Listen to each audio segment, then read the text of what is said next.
moving forward, you just gotta build something that you're going to be proud of and you can get behind.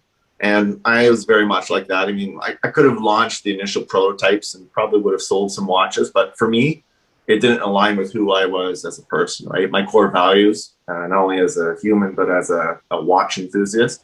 I know what I want to put out there in the market space. And, I'm very proud of the Zenea line and how it's come forward. In terms of the colors and the watch color variations, I wanted to approach it in, there's always kind of the classic colors that people respond to, right? Like mine as well. I mean, I've got lots of black dial watches and I've got a bunch of white dial watches, like a lot of collectors.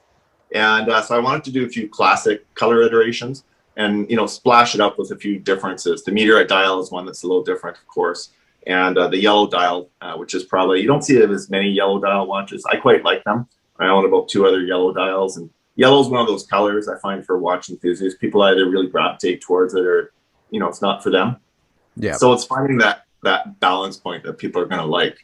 And, everybody's different, but for me, the way I design watches, it has certainly a vintage element to it, which you may probably see in the designs, but I want to splash it up and try and keep it a bit contemporary as well. So it's just trying to find that balance point. So I would have loved to create a few more colorways, but everything adds to the cost when you do your first run. So I wound up settling on the 5 different designs. So I'm pretty happy with it. And the meteorite dial is the most popular in terms of sales. And probably followed by the black, and white is also very close to that with the Snowcap Classic White. So yeah, I love that Snowcap.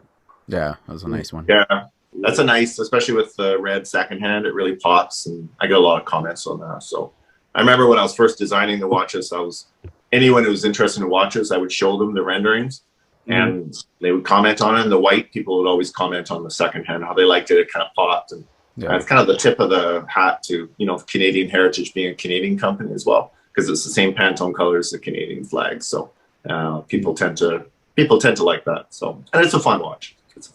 Yeah. And for everybody listening and watching, something that I was super impressed with too is the box. Man, woo, oh my knocked it out of the park with that box. Was off the hook.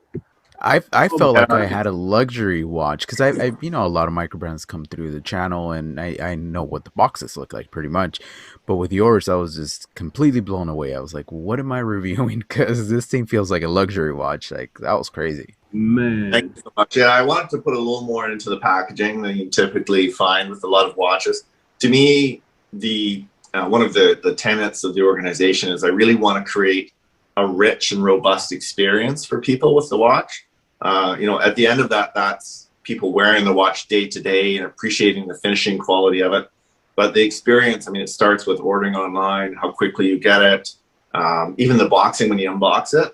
I can't tell you, I've gotten a number of different watches over the years, and some of them are pretty substantial in price. And although the packaging often kind of goes to the back of the closet, you don't see it. Oh, yeah. That first experience of opening the box is pretty exciting. And if you get something that's like falling apart, it just doesn't do it. So I got the box, and this is kind of the piece. And the medallion is what everyone goes crazy about, right? Actually, the medallion. It's actually metal.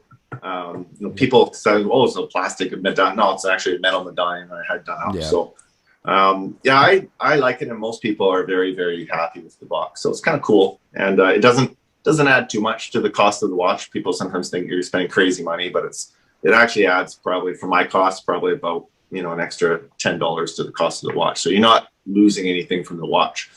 It just creates more to the experience from my perspective. So very nice. Ooh. Congratulations. Yeah. That's nice. Thank you. I'm glad you guys like it. So yeah. So the Eula Diver is the first in the Zenea collection. Why did you choose to go with a diver style watch? Yeah.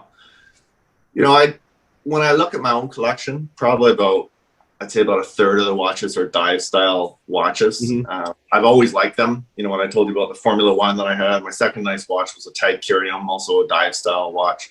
They're just, dive style, I think, is one of the most versatile styles in terms of being able to use it in a lot of places. You can dress it up. It might be a bit thick for a suit cuff, but you can wear it with a suit if you want. You can wear it out for the evening. You can wear it on the weekend.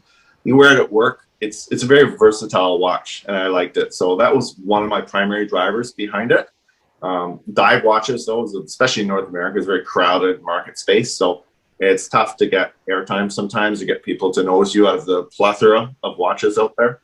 So it's challenging in that regards, but I like the dive style watch, and I have a personal affinity to it. So I want to go with something that I felt connected to as well. So